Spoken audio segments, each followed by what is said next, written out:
Iran ইসরায়েলের সংঘাতে যুক্তরাষ্ট্র জড়াবে কিনা এই সিদ্ধান্ত নিতে প্রেসিডেন্ট ট্রাম্প সময় নিয়েছিলেন 2 সপ্তাহ।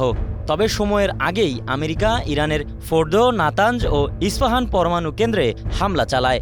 এর মধ্যে সবচেয়ে গুরুত্বপূর্ণ ফোর্দো হামলায় ব্যবহার হয় B-2 স্পিরিট স্টেলথ বোম্বার। এ বিমান রাডারে ধরা পড়ে না, অথচ আঘাত হানে নিখুঁতভাবে।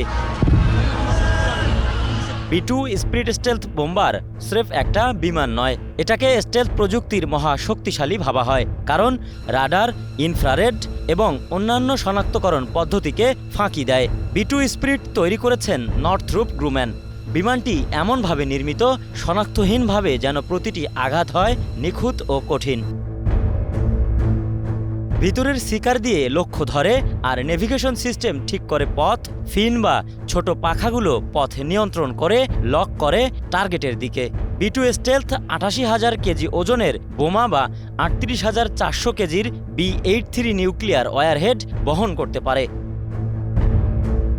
ইরানে হওয়া যুক্তরাষ্ট্রের হামলায় 30,000 পাউন্ড ওজনের যে বিশাল বোমা ব্যবহার করা হয়েছে, যা মাটির 60 মিটার নিচে থাকা লক্ষ্যে আঘাত করতে পারে।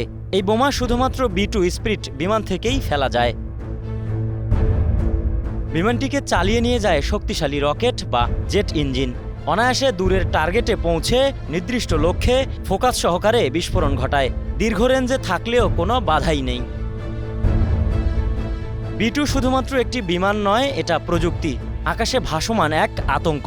ইরানের আকাশে উড়ে এলেও উচ্চমাত্রার ব্যয়, বিজ্ঞান আর প্রভাবের প্রশ্নগুলো জ্বলে ওঠে। AKM Suman, star news.